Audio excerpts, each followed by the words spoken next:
And we're going to talk about what people are not talking about when they saw the Tori Yorgey video, which by now, if you haven't seen the video, you live under a freaking rock. A frightening moment that played out on live television. Tori Yorgey, a reporter for WSAZ, that's the NBC affiliate in Huntington, West Virginia. She was about to do a live report when she was accidentally hit by a car. Take a look. Unfortunately, in freeze thaw, we see this water main breaks. Jesus. I got hit by a car, but I'm okay. I just got hit by a car, but I'm okay, Tim. That's the first point on okay. TV, Tori. We're all good. I'm okay. Yeah, that's live TV for you. It's all good.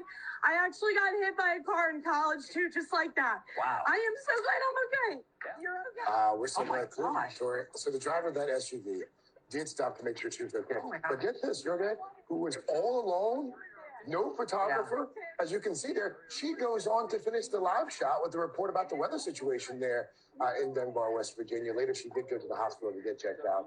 She is said to be doing just fine this morning. That's all we need to see. I think everyone's seen it at this point. But, that's what we're here to talk about today, right? Your video is about an hour long. I made it about 34 minutes in. I'm going to watch the rest of it probably after this interview. But, Nicole, you are a former TV reporter turned kind of communications professional now, right?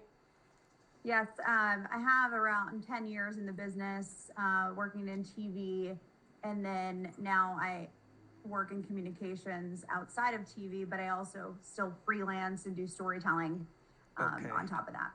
Yeah, when I saw this, so many bells were going off, right? It's easy to Monday morning quarterback something that happened on live TV, right? Like, we can sit here and talk about the anchor all day. We can talk about the production booth and why they kept the shot up. Mm-hmm.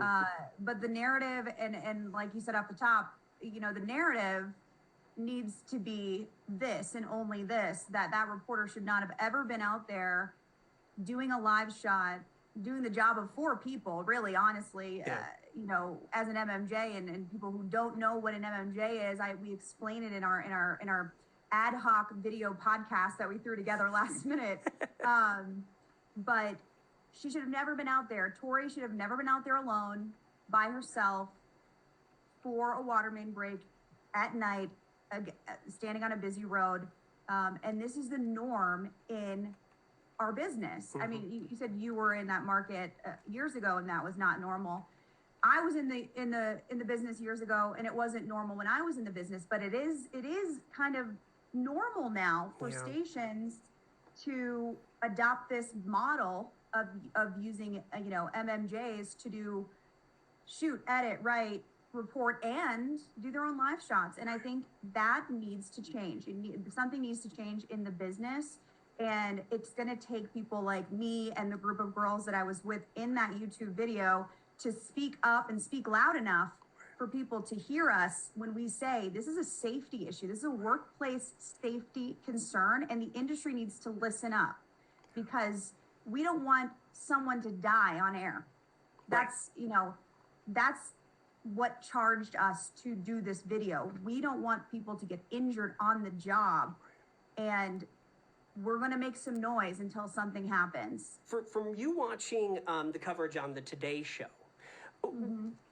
Why do you think they played the narrative of kind of like she's a hero, Tim Er's a hero, the anchor, the station's a hero, Yeah, well, they had to, Austin. And here's the truth, and the truth that no one is talking about. Everyone who works in local TV news knows this story.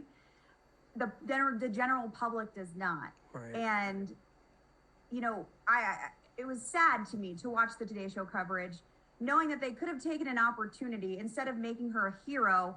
Right. Now painting the picture that Tori Yorgey is a hero for continuing to do her job after getting hit by a car on television. What kind of message is that sending to a college student that's about to graduate to get into the TV news business? That tells that student that, man, I gotta earn my badge. I gotta do something dangerous to get on the Today Show. Right. And make a name for myself. No, you're a good journalist, as you know, my colleagues or my former colleagues said in the YouTube video. You're a good journalist no matter what.